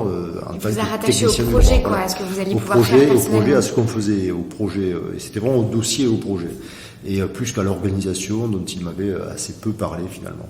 Donc voilà ce qui m'a motivé. Donc en plus il se trouve qu'il y avait la conjonction des astres. J'avais un accord moral avec mon cabinet où j'étais avant d'y rester 2 ans, puisqu'il s'engageait à me recruter. Mais s'il s'engageait à me recruter après la Banque mondiale, moi je m'engageais à y rester 2 ans. Et j'ai eu l'appel juste à l'issue, 3 mois avant ces 2 ans. Voilà. Donc je me suis dit, mais il y a quand même une conjonction d'éléments qui font que je devrais accepter. Donc j'ai accepté d'aller chez Linklaters pour ces raisons-là, oui. Et comment ça s'est passé? Alors je suis arrivé comme counsel, donc les Anglais étaient très réticents puisqu'il n'y avait pas de publiciste. Donc entre-temps, Clifford Chance avait recruté un publiciste, et Alan Overy avait recruté un publiciste également, et Freshfield aussi. Donc, mais chez Linklaters, ils étaient assez réticents, mais c'était les 3 premiers publicistes qui avaient été recrutés dans les cabinets d'affaires. Et donc, dans le Magic Circle, donc dans ces 4 cabinets de la City, que l'on appelle le Magic Circle, dont Linklaters fait partie, les seuls qui n'avaient pas le publiciste étaient Linklaters. Donc, j'ai été recruté comme counsel. Finalement, j'ai travaillé assez vite sur des fusions-acquisitions, sur Sanofi Aventis sur la défense des investissements étrangers, sur des sujets dans lesquels l'État intervenait, donc sur de grosses fusions-acquisitions en corporate et d'autre part en financement de projets, sur la restructuration d'Eurotunnel et sur quelques dossiers africains. Donc ça fonctionnait assez bien et très vite j'ai commencé à travailler un peu avec tous les associés du cabinet, y compris avec des associés anglais de Londres. Et donc je suis devenu associé très vite. Enfin, le minimum était le minimum qui était possible, c'est-à-dire je suis rentré en 2003 et je suis devenu associé en 2005. Et alors à une époque, on avait une distinction entre les associés locaux et les associés internationaux. Ça existe dans certains cabinets, encore, ça n'existe plus chez nous. Les associés locaux, entre guillemets, ce sont on dit des faux associés, c'est-à-dire ils sont pas actionnaires, ils sont associés en apparence et ils ne sont pas actionnaires de la société. Et à l'époque, cette distinction existait, comme les Anglais avaient considéré que le droit public était quelque chose de très français. Ils voulaient pas trop me nommer associé equity, associé international, et donc ils m'ont dit bon, tu vas être associé local, tu auras le titre d'associé, à Paris personne ne le saura, que tu n'es qu'associé local, tu gagneras moins, mais ça tu n'es pas obligé de dire ta rémunération à tout le monde. Et puis finalement, alors ils avaient appelé ça quelque chose d'assez terrible, ils m'avaient dit vous êtes un investment business case. Donc ton business case c'est de l'investissement en fait, parce qu'on ne sait pas exactement si ça va marcher ou pas. Et la règle était de rester associé local minimum 2 ans. Et donc je suis resté associé local 2 ans, ça a très bien marché. Donc en 2007, je suis devenu associé international. Donc juste après le minimum nécessaire.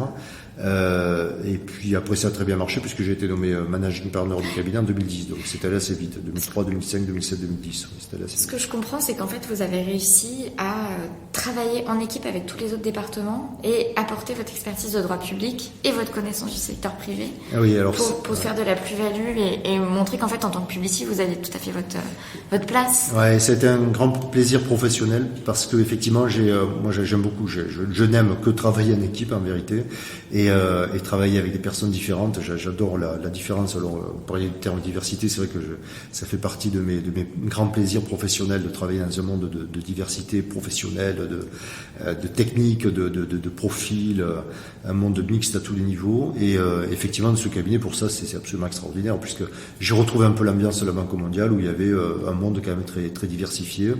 Le fait d'être managing partner, ça m'a permis de le diversifier encore plus. On a signé la charte de la diversité, on a fait beaucoup d'efforts en ce sens. Donc j'ai diversifié le cabinet encore plus. Et c'est vrai que je me suis vraiment épanoui dans ce milieu très, très international, très politiquement correct dans le bon sens du terme, c'est-à-dire, vous savez, pour dire les choses très directement, les mauvaises plaisanteries machistes, homophobes, racistes, ça n'existe pas dans ce monde anglo-saxon, c'est interdit dans ce monde anglo-saxon. Et je sais, parce que je l'ai vécu, mais dans beaucoup de Français, c'était un humour que l'on considérait comme normal.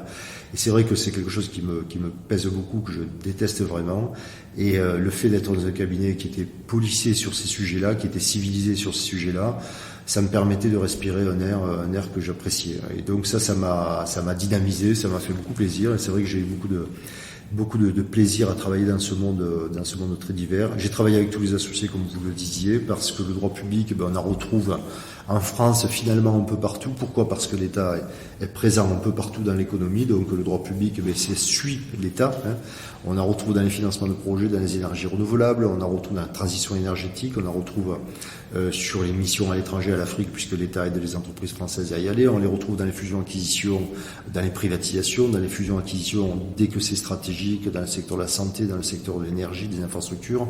Donc c'est vrai que finalement la diversité des dossiers a fait que j'ai travaillé quasiment avec tous les associés, avec les 30 associés du cabinet, et j'ai beaucoup aimé ça, puisque c'était très très diversifié. J'ai eu un travail, alors je ne faisais que du droit public, mais dans des contextes très très différents. Et ça, pour moi, c'était vraiment idéal. Mais est-ce que c'est vous qui alliez vers les autres associés, qui avez fait cette démarche d'aller les voir et leur dire voilà, moi j'ai telle expertise, je pourrais vous être utile, être complémentaire avec votre expertise.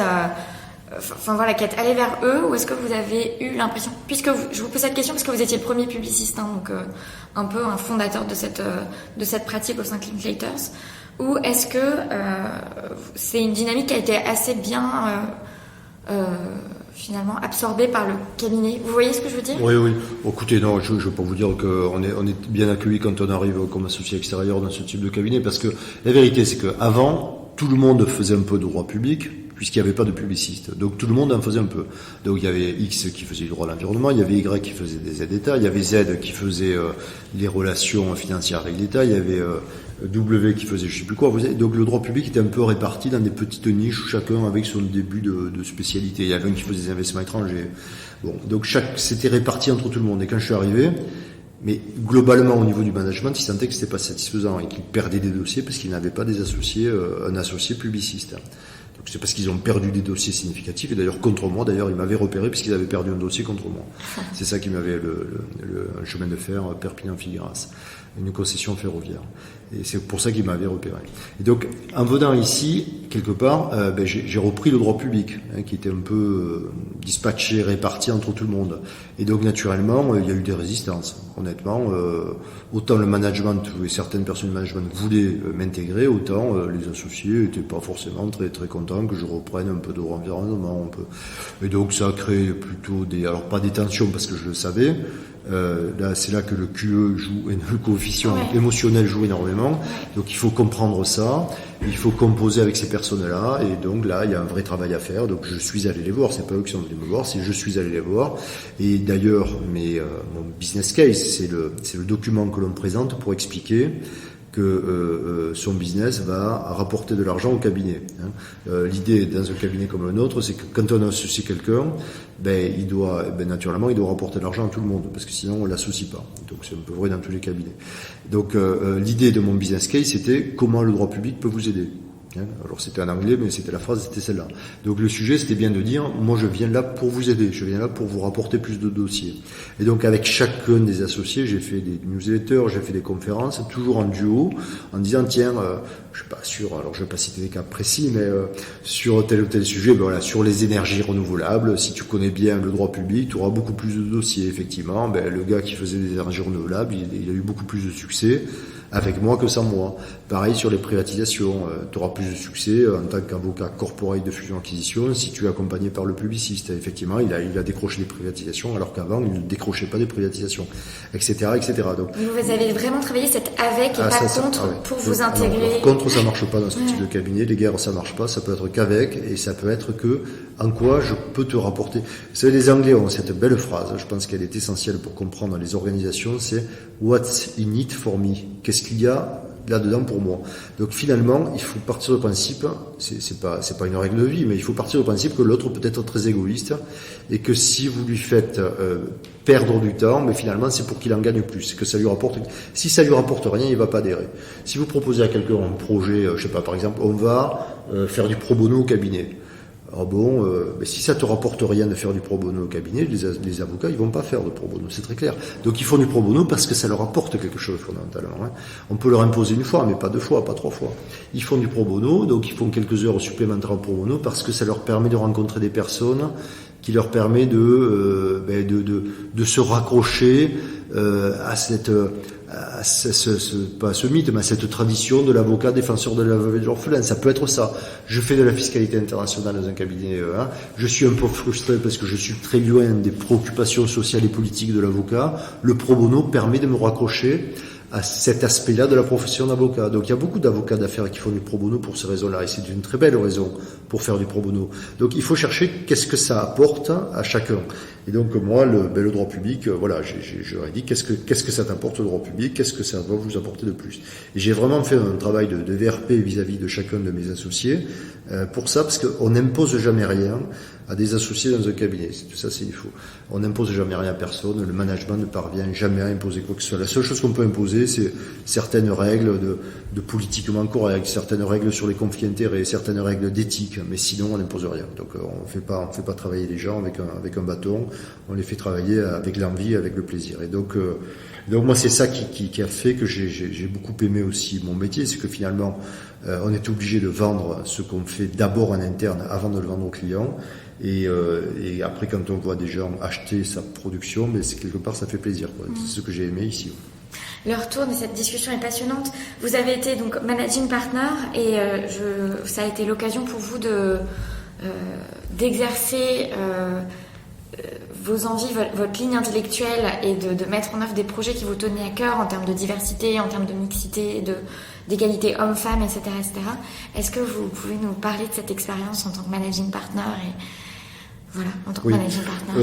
Le managing partner, les cabinets avocats à Londres, c'est très bien vu. Avoir été managing partner, c'est en termes de on est un notable à Londres quand on a été managing partner d'un cabinet important. On fait partie des grands de la profession. C'est même mieux en France que le Conseil de l'Ordre de Paris. Vous voyez, c'est quelque chose de vraiment très très important. Il faut cumuler Polytechnique, l'ENA et le Conseil de l'Ordre de Paris, et ça donne à peu près l'équivalent de ce que peut être un managing partner à la City. Vous voyez, c'est vraiment un poste honorifique. Non, enfin pas honorifique, mais qui procure des honneurs et un certain prestige. En France, c'est absolument pas le cas. Hélas ou pas, mais en tout cas, c'est pas le cas. Et donc, au début, on prend un peu sur soi parce qu'on se dit, en gros, je vais faire le sale boulot, quoi. Alors moi je me suis dit, mais le problème ça va durer 4 ans parce que j'avais un mandat de 4 ans, je me suis dit je vais pas faire du sale boulot pendant 4 ans, aussi what's in it for me, il faut que j'y trouve mon plaisir, quoi. Et donc je me suis dit, si tu veux être t'es managing partner, parce que tu l'as un peu voulu quand même, j'ai été désigné non pas par mes associés Paris mais par Londres, parce qu'on a un système très, très managé, très centralisé chez nous, donc j'étais désigné par Londres. Et je me suis dit, mais il faut que tu mettes en œuvre des politiques au sein du cabinet qui te tiennent à cœur, parce que sinon tu feras pas ce métier avec plaisir pendant 4 ans. Et c'est un métier quand même qui, en plus, c'était au moment de la crise, c'était entre 2010 et 2014, mon mandat initial, après il a été prolongé, mais mon mandat initial c'était juste après la crise, quand la crise se ressentait dans les cabinets avocats, donc il y a eu des restructurations du cabinet. C'est-à-dire sur 30 associés, en 6 ans, puisque mon mandat ensuite a été prolongé, sur 30 associés, j'ai eu 16 départs d'associés.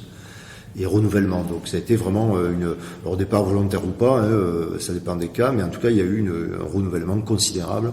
Donc c'est quand même et puis des départs d'associés, ça se fait jamais facilement. Ça se fait toujours dans des crises, et y compris des contentieux d'ailleurs. Ça se règle souvent avec des médiateurs, etc. C'est quand même très compliqué dans ce type de cabinet. Donc alors ça s'est toujours très bien passé, il n'y a pas eu un cas dans lequel ça s'est mal passé, ça s'est toujours très bien passé, mais on passe par des périodes quand même difficiles. Donc je me suis dit, tu vas pas faire ce métier si tu trouves pas ton compte, si t'as pas du plaisir à faire ce métier. Et donc j'ai mené au sein du cabinet un certain nombre de politiques, notamment en signant la charte de la diversité, notamment en imposant certaines normes de comportement au niveau de l'éthique, de la politique de diversité que j'ai menée de façon très très active, de l'égalité homme-femme, enfin tous ces sujets que j'ai mené de façon très très active m'ont permis de réaliser ce mandat avec plaisir, parce que je le faisais aussi en parfaite continuité avec mes idéaux politiques, philosophiques, spirituels. Comment est-ce que ça a été reçu ? Alors là encore, c'est pas forcément très bien reçu, puisqu'on me dit tu changes les choses, etc. Donc il y a des réticences qui sont parfois très violentes. Je pèse mes mots, et d'ailleurs j'ai risqué ma peau au niveau professionnel à plusieurs reprises en mettant en œuvre ces politiques, parce qu'il y a des niveaux de résistance. Le vieil homme blanc de plus de 50 ans, il existe, il peut être très très très difficile à gérer. Et oui, parfois ça a été extrêmement pénible avec certains groupes, de façon directe ou pire, de façon indirecte. Donc vous avez des résistances qui sont insoupçonnées, qu'on peut pas imaginer. Donc il y a un niveau de violence dans la défense de la rente de situation, pour éviter justement la promotion de la diversité, qui est d'une violence extrême. Ça, il faut le savoir. Mais après, moi, je me suis fait aider par des coachs, je me suis fait aider par des organisations spécialisées sur ces sujets, sur la diversité. Vous savez, vous avez un groupe qui s'appelle les Entreprises pour la diversité, qui avait été créé par BBR. Donc, je me suis fait aider par ces gens-là. Donc, je me suis fait aider par pas mal de personnes impliquées professionnellement sur ces sujets, ce qui m'a permis de mener ces combats, puisque c'est des combats qu'il faut mener.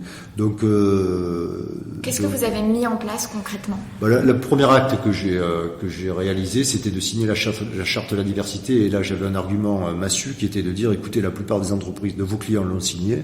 Ça a été fait, ça n'a pas été fait par un révolutionnaire, ça a été fait par BBR, qui était le patron d'AXA. Donc la plupart de vos clients l'ont signé, donc si on peut la signer, ça peut nous éviter quand même beaucoup de problèmes à terme liés tous les sujets que l'on voit dans les cabinets avocats, qui ont régulièrement des problèmes sur ces sujets que par bonheur nous n'avons jamais eu, et justement parce que je pense qu'on a mis en œuvre ces politiques liées à des comportements qui sont machistes, etc. Et donc, le fait de signer la charte diversité, ça implique la mise en œuvre d'un certain nombre de politiques internes, de formation sur ces sujets, etc. Et donc, je leur dis au début, je signe la charte diversité. Donc, je l'ai signalé un jour en réunion d'associés que j'allais le faire. J'ai pas donné le choix. Il n'y a pas eu de vote. Et derrière, j'ai envoyé un mail. Et le titre du mail, je vais utiliser un humour grinçant. Le titre du mail, c'était, vous savez, le titre du poème de Kipling, Le fardeau de l'homme blanc. Et donc c'était assez drôle parce que j'avais mis ce titre en anglais, c'est The Burden of the White Man, no, The White Man Burden, c'est ça. Ouais. Et après j'avais expliqué que voilà, on allait signer la charte de diversité, comme discuté, etc. On allait signer la charte de diversité, que Bébert était très content qu'on soit le premier cabinet avocat à faire ça, etc. Donc bon, on pouvait rien dire, c'est passé. Mais après, ce qu'ils ne savaient pas forcément, c'est que derrière, ça impliquait la mise en œuvre interne politique. Donc, formation de toutes les personnes dans la chaîne de recrutement, rendu compte une fois par an dans l'entreprise, etc. Donc, ça implique ça. Et donc, chaque fois qu'on mettait en œuvre ces politiques, on disait, ben oui, c'est l'implication de la charte. Donc, ça a été un outil qui m'a beaucoup aidé à faire ça. Et puis après, j'en ai mis d'autres outils comme ça. Alors après, j'ai importé tous les outils qui existaient à Londres. Et là encore, l'argument, c'était de dire, ben, ça se fait à Londres, donc il faut qu'on le fasse à Paris, sinon, vous comprenez, on va considérer qu'à Paris, ben, on est machiste, on est raciste, on est homophobe si on ne met pas en œuvre telle et telle action. Et donc, on a importé de Londres à Paris tous ces instruments. Alors, c'est la célébration du jour pour les LGBT, c'est le jour de la diversité, que sais-je. Voilà, tous ces instruments que l'on voit maintenant, qui sont développés dans les entreprises. Donc, j'ai importé tout ça de Londres. Donc, je leur ai dit, écoutez, ça se fait à Londres. Ils ne pouvaient pas résister, naturellement. Ils ne pouvaient pas dire non, on ne va pas le faire à Paris. Alors, certains ont dit, mais est-ce que c'est adapté au marché français, etc. Bon, donc, il y a toujours des résistances, mais petit à petit, bon, le fait d'injecter ça, le fait d'importer ça de Londres et le fait d'avoir cette légitimité de Londres, ça m'a beaucoup aidé. Donc voilà comment j'ai tactiquement, je dirais, ou stratégiquement, je ne sais pas, procédé pour injecter ces politiques au sein du cabinet. Et puis finalement, après, vous savez, quand vous recrutez des Africains, après, dans la politique de recrutement, si l'Africain est membre du comité, il n'y a plus de réticence à recruter des Africains. Et pareil pour les femmes, pour les promotions, etc. Donc à partir du moment où vous injectez de la diversité à tous les niveaux décisionnels, ça devient absolument, c'est une page qui est tournée et ça devient irrémédiable. Donc ces avancées-là sont souvent définitives. C'est très difficile pour qu'il y ait des retours en arrière après. Et donc voilà, je l'ai cranté comme ça, c'est-à-dire qu'on ne peut pas revenir en arrière. J'ai mis en place 2 instruments au moment où j'ai passé le relais à mon successeur pour éviter qu'il y ait une remise en cause. D'une part, j'ai créé une fondation, la fondation d'entreprise, dédiée au pro bono et au mécénat culturel. Et d'autre part, j'ai fait un comité diversité avec plusieurs personnes du cabinet très diverses. Et donc mon successeur, naturellement, même, j'accuse pas mon successeur de quoi que ce soit, mais même s'il avait voulu le remettre en cause, ça n'aurait pas été accepté, ça n'aurait pas été acceptable. Et donc le comité diversité, donc mon successeur vient de passer le relais à un autre associé. L'autre associé, à mon avis, ne pourra pas remettre en cause le comité diversité, ou en tout cas il devra faire autre chose, parce qu'immédiatement on va considérer qu'il a quelque chose contre la diversité s'il le fait. Donc quelque part, voilà, on crante par la création de mécanismes internes des avancées qui sont très significatives, je pense. Et est-ce que ce sont des transformations qui prennent du temps, ces transformations culturelles qui prennent du temps, une histoire de turnover, de recrutement, voilà, vous l'avez dit, vous avez cranté, c'est très progressif. Quand même, en 6 ans, est-ce que vous avez vous avez des métriques pour l'avant et l'après? Oui. Oui, très clairement. On a des sondages internes, déjà. Une fois par an, on fait quelque chose qu'on appelle le Global Engagement Survey. C'est quelque chose qui est demandé par Londres, par notre siège social à Londres, à tout le cabinet au niveau mondial. Et donc là, on a des feedbacks anonymes, etc. sur ces sujets. Donc ces sujets apparaissaient régulièrement en début de mandat, donc en 2010 maintenant. Et là, le dernier en 2019, ces sujets sont totalement absents, je crois. En termes de retour, première chose. Deuxième chose, quand je vois par rapport aux autres cabinets, on n'a jamais eu aucun début de commencement de procès ou de critique sur les sujets homophobie, machisme, racisme et tous ces sujets-là. On n'a jamais eu le début de commencement de critique, en tout cas depuis 2010, il n'y en a pas eu un seul. Alors que dans les cabinets d'équivalents concurrents, il y en a eu. Je vais être très clair là-dessus. On n'a jamais eu de problème avec le MAC. vous savez, le manifeste des avocats collaborateurs, qui est donc des avocats ultra militants, on n'a jamais eu de problème avec eux. Moi, en 6 ans de managing partner du cabinet, j'ai jamais eu un départ, sauf exception, c'est l'exception qui confirme la règle, qui soit mal passé. Et des départs, il y en a beaucoup, puisque les avocats restent en moyenne 4 ans au sein du cabinet, donc des départs, chaque année, on a, je sais plus, 30 ou 40 arrivées. Il y a un turnover gigantesque dans ce type de cabinet, qui est structurel et qui est parfaitement accepté par tout le monde. Le cabinet est un tremplin dans la carrière, donc il n'y a pas de départ qui soit mal passé, sauf un seul en 6 ans quand j'étais managing partner. Donc voilà, il y a un certain nombre d'indices comme ça qui font. Et puis quelque chose de très clair, je vais vous dire une vérité, c'est que il suffit de se promener dans les couloirs et puis vous voyez des personnes de couleur dans les couloirs. Et j'ai la certitude qu'il y a quelques années, vous n'en voyez pas. C'est pas compliqué. Donc il y a beaucoup de personnes d'origine arabe, de personnes d'origine africaine, alors que ce n'était pas le cas il y a 10 ans au sein du cabinet. C'est très clair. Voilà, c'est très simple. Donc le seul fait de marcher dans les couloirs permet de voir physiquement la diversité. Oui. Et est-ce que vous pouvez corréler, puisque comme vous dites, what's in it for Linklaters, est-ce que vous pouvez corréler ces avancements en termes de diversité, de mixité, avec une évolution de Linklaters, même en termes de chiffre d'affaires? Moi, j'en suis convaincu, Alors, je suis convaincu de 2 choses. La première chose, quand on mène bien ces politiques, je pense qu'elles peuvent rapporter. C'est-à-dire que moi, il y avait un mécanisme dans lequel les personnes étaient heureuses de travailler. Les personnes qui venaient chez Linklaters se disent « je viens chez Linklaters parce que notamment, et c'est ce qui fait la différence dans les choix professionnels, vous savez que la rémunération vient, je sais plus, en 6e ou en 8e position dans les choix professionnels. Dans les premiers choix, il y a la qualité de vie, l'équilibre personnel, etc. Et la mise en avant de ces sujets-là fait que les personnes qui venaient chez nous savaient que l'on mettait en avant ces sujets-là, et donc ça ne peut pas être déceptif. À partir du moment où vous dites, dans votre politique de recrutement, on mène une politique en faveur du pro bono et de la diversité, si vous ne la faites pas, ça a un effet pervers gigantesque. Donc nous, on le mettait très fortement en avant, et donc c'est vrai que les personnes qui venaient chez Linklaters étaient attirées par ça. Je parle au passé parce que je ne suis plus au management, oui. Donc je ne peux plus en témoigner à l'heure actuelle. Donc je parle de la période durant laquelle j'ai dirigé le cabinet. Donc les personnes venaient pour ça. Donc les personnes qui venaient avec le sourire aux lèvres parce qu'ils travaillaient dans une organisation dans laquelle on faisait la promotion de ces valeurs. Y compris par des mécanismes de lanceurs d'alerte, etc.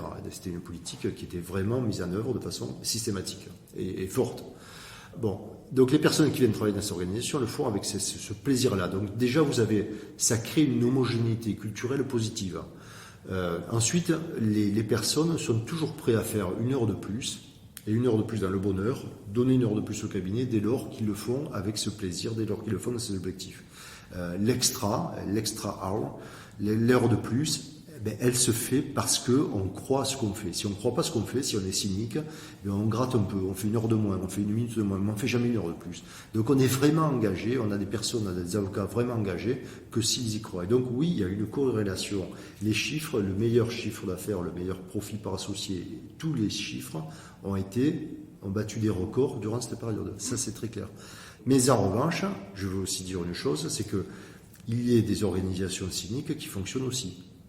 Vous avez à Paris, et vous avez eu chez Linklaters des périodes où il y avait du cynisme, où il y avait du machisme, où il y avait de l'homophobie, où il y avait du racisme, et c'était également, et ça existe encore ailleurs à l'heure actuelle, ce sont des organisations qui sont profitables. Donc, mais là, je ne vous parle pas du profit, je vous parle d'une évolution dans le profit par la mise en œuvre de ces... Et donc, c'est ce que vous avez dit, vous avez vu une corrélation avec une augmentation de ces revenus. C'est un levier, si on veut parler de profit. Je pense que la première chose que je pense qu'il n'y a pas de... Il faut mener ces politiques parce que c'est un impératif absolu. C'est un impératif catégorique, si vous voulez. Moral.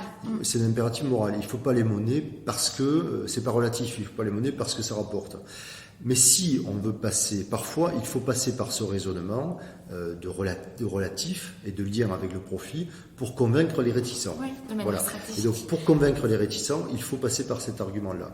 Et je pense que si on utilise donc l'argument vis-à-vis des réticents, je pense qu'il y a un argument à faire qui tient la route, objectivement, qui est de dire, ça permet...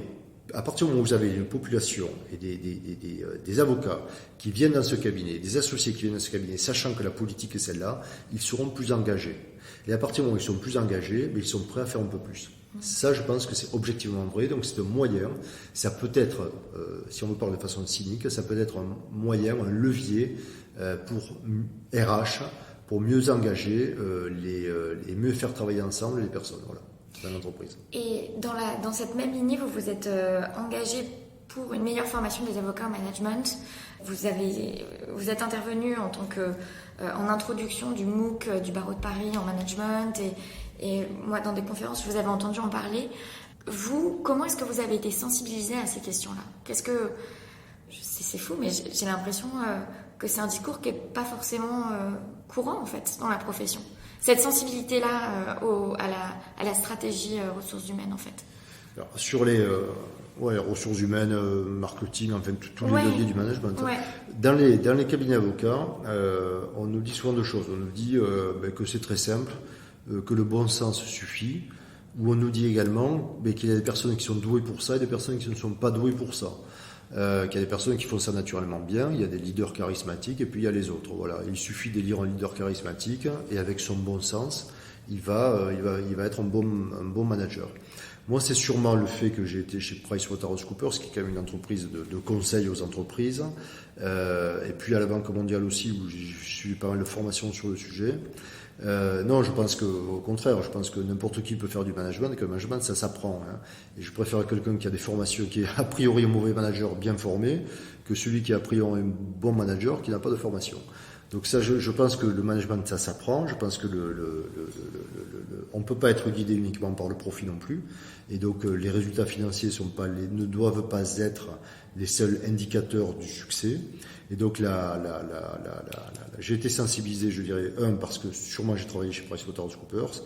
2, c'est parce que quand je suis arrivé dans cette organisation Linklater, c'est que j'ai vu des gens qui faisaient du management et qui avaient été avocats toute leur vie sans aucune formation sur le sujet. Je trouvais que c'était des managers déplorables.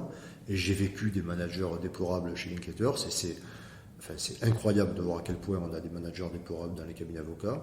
Je crois que les avocats sont souvent prétentieux et considèrent qu'il suffit de comprendre les chiffres pour manager. Donc ça, je pense que c'est une erreur fondamentale et je pense qu'on a beaucoup à gagner à développer les techniques de management dans les cabinets avocats. Je ne sais pas comment l'expliquer et le démontrer, mais c'est... Si on pouvait déjà mieux valoriser le métier de managing partner, ça serait une bonne chose peut-être en France, parce que là c'est considéré un peu, honnêtement je crois que dans les cabinets d'avocats c'est considéré un peu comme un aboutissement de carrière.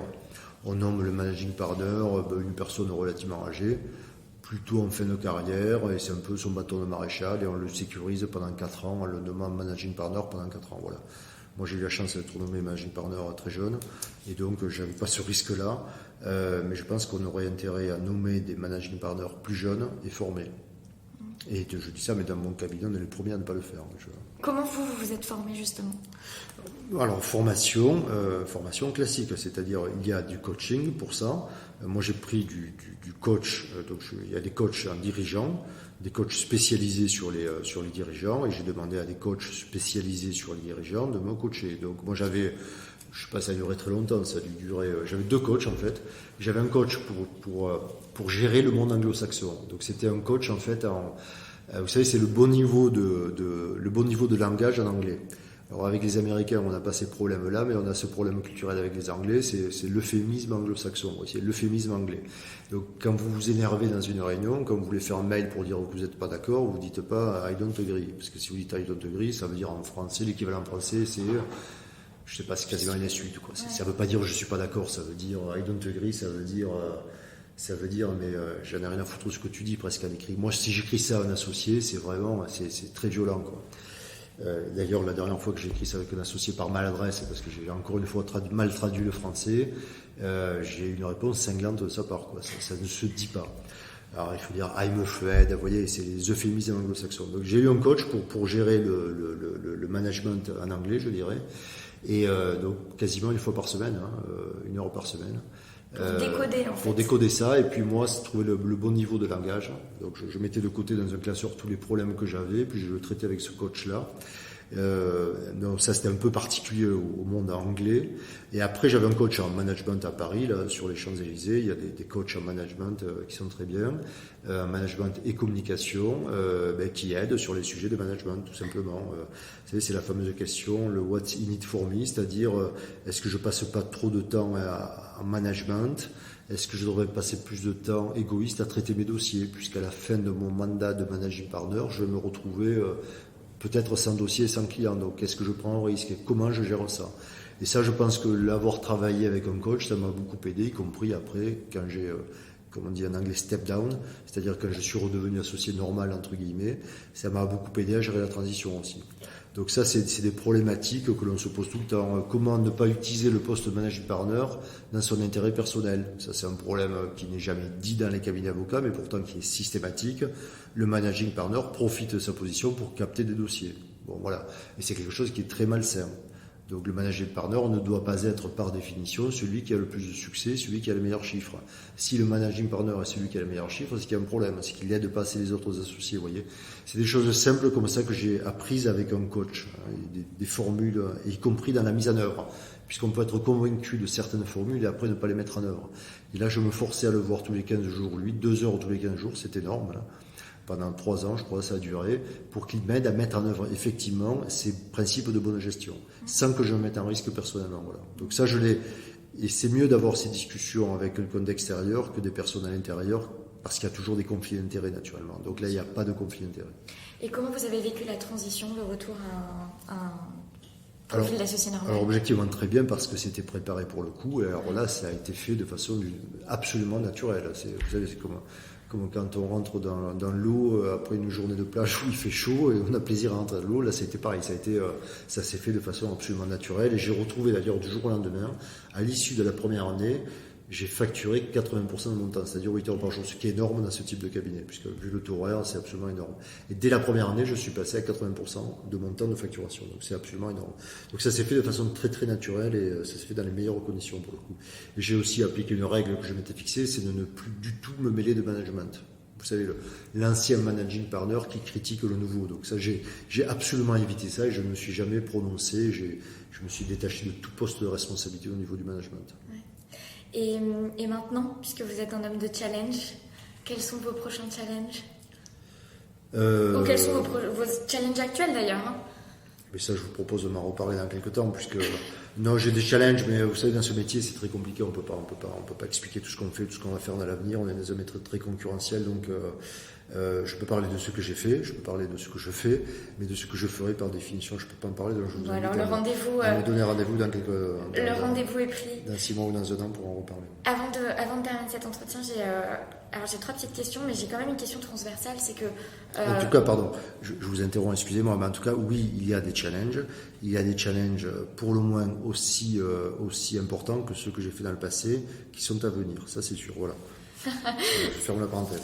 Non, mais ça tient les auditeurs en suspense. J'ai une question un peu transversale, c'est que vous avez évoqué le fait que vous avez des enfants et le fait que vous avez beaucoup travaillé, même en nombre d'heures. Comment est-ce que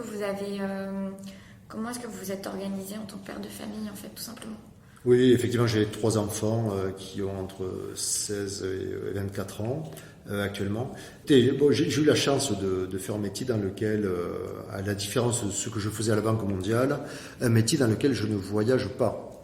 Et je crois que le secret, ça a été ça pour moi, c'est que je travaille rue de Marignan dans le 8e et j'ai la chance d'habiter à côté de la maison de la radio. Donc je viens à pied tous les matins et quand je viens à pied, je passe devant l'école de mes enfants. Et donc, par exemple, j'ai rarement raté une réunion de parents d'élèves. J'ai jamais raté une représentation de théâtre. Je ne voyage jamais, donc je travaille à une demi-heure à pied et 10 minutes en taxi de mon domicile, et je ne voyage jamais. Si je voyage, c'est pour aller uniquement dans une capitale européenne pour passer un jour ou 2. Quand j'étais à la Banque mondiale, je partais 3 semaines. Et ça, c'est beaucoup plus disruptif, si on peut dire, pour la vie personnelle, que travailler de longues heures. Donc la proximité physique est quand même quelque chose qui pour moi est salutaire. Le fait de ne pas se déplacer, Quand bien même je travaille de très longues heures, je suis à côté, je suis assez libre de m'organiser, donc je peux me déplacer dans la journée pour aller voir mes enfants en cas de besoin. Mes enfants peuvent passer au bureau, donc voilà, la proximité physique est quelque chose qui a une valeur absolument énorme. Et après, il y a la régularité aussi. Puisque j'ai un mode de vie très très régulier. Moi je rentre très très tard le soir et je pars à 9h le matin, donc je vois mes enfants tous les matins et je les vois tous les week-ends. Donc la régularité est quelque chose qui est très important, et on le sait que les enfants cherchent d'abord la régularité dans le mode de vie. C'est votre rendez-vous avec eux, quoi. Ouais, donc il y a cette régularité, cette routine, et les enfants ont besoin de ça en fait.